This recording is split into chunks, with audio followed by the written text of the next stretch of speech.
Na semana passada, Pedro Puccini Mendes trouxe um tema em destaque do nosso setor, a Lei do Agro. Tratou dos cuidados com bens de garantia.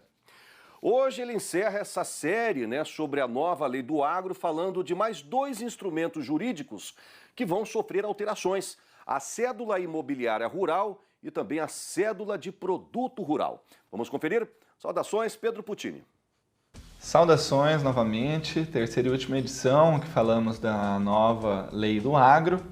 Lembrando que para quem não conseguiu assistir as edições anteriores, estão todas aí no site do Giro do Boi e no YouTube, canal Rural Direito Agrário. Então, trazendo aqui as novidades sobre a Lei do Agro, e que também não impede que a gente fale em mais algumas edições. Para quem tiver interesse, basta que envie sua sugestão aí de discussão, sua dúvida ao canal Rural, e podemos estender um pouquinho as nossas análises aqui sobre essa legislação, e os instrumentos jurídicos que ela trouxe. Então, nessa última edição, vamos falar aqui de mais dois instrumentos jurídicos que sofreram atualizações pela nova Lei do Agro, que é a cédula imobiliária rural e a cédula de produto rural. Esta última já foi tema de uma edição que nós falamos aqui dos cuidados ao elaborar uma cédula de produto rural.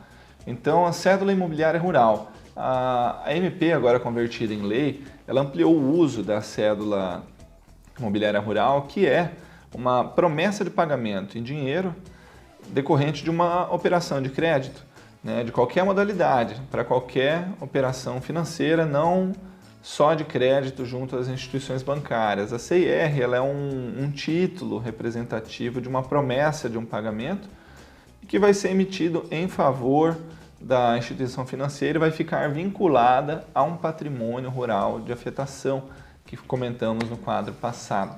Então, esse patrimônio de afetação serve como garantia de uma CIR. Portanto, esse novo título ele possibilita a operacionalização da garantia dada pelo produtor rural em afetação. Então, ela vai ser emitida por um produtor rural, pessoa física ou jurídica, que tenha constituído um patrimônio para afetação. Essa CIR ela deve ser registrada em uma entidade autorizada a funcionar pelo Banco Central ou pela Comissão de Valores Imobiliários em até 5 dias úteis da sua emissão, e também deve ser informada a sua liquidação no mesmo prazo.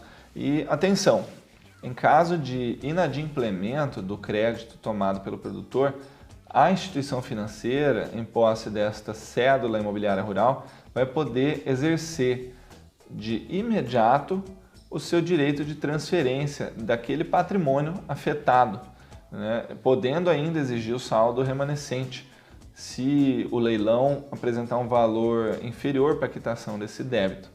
Então, as orientações e alertas que nós deixamos para esse tipo de alienação foram feitas nos quadros anteriores, quando demonstrei aqui uma preocupação com a alienação fiduciária, o patrimônio que o produtor pode perder diante da frustração de safra, oscilações de mercado, enfim.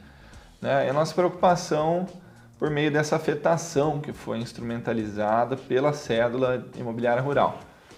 CPR, cédula de produto rural, que nós já falamos em uma edição sobre isso. A respeito da CPR, que é emitida para garantir um pagamento de um empréstimo rural com uma produção agrícola, pecuária e tal, foi ampliada a utilização dessa CPR, que pode agora ser para diversas cadeias produtivas e que poderão ser utilizados para garantir, como produto dessa cédula rural, inclusive aqueles que sofrem o beneficiamento e primeira industrialização, portanto afetando, como já disse, diversas cadeias produtivas. E há uma novidade também relacionada à moeda estrangeira, que agora é possível a emissão de uma CPR tendo como referência uma moeda estrangeira. E, embora seja um ponto importante para a segurança jurídica daqueles que adquiriam insumos com preços já vinculados em moedas estrangeiras e não conseguiam negociar a venda dessa produção na mesma moeda, também temos um alerta no sentido aqui de que tanto a variação cambial quanto as taxas de juros fixas, flutuantes, poderão elevar o valor a ser pago pelo emitente dessa cédula, dessa CPR. E muitas vezes até fica difícil saber o quanto se deve nessa cédula devido à variação cambial, né? Então, é certo que foi válido pensar na captação de investimento internacional, né, de moeda estrangeira para acesso a financiamentos, mas todo cuidado é pouco, já que o risco do negócio, como nós já dissemos, o risco agrobiológico é inteiramente assumido pelo produtor rural. Então, finalizo aqui com esses alertas, com essas recomendações feitas sobre a nova lei do agro, dizendo que será necessária muita atenção no produtor rural, na tomada de crédito, na garantia, na afetação de patrimônio e um pouquinho mais de cuidado no preenchimento dessas CPRs, porque agora a nova lei do agro também considera crime de estelionato, vejam só, né, uma novidade da lei, o preenchimento destas CPRs com declarações falsas, inexatas, sobre a sua natureza jurídica, qualificação, bens oferecidos como garantia, inclusive omitir declaração de já estarem estes bens sujeitos a outro ônus ou responsabilidade de qualquer espécie ou natureza fiscal, inclusive. Então, muito cuidado.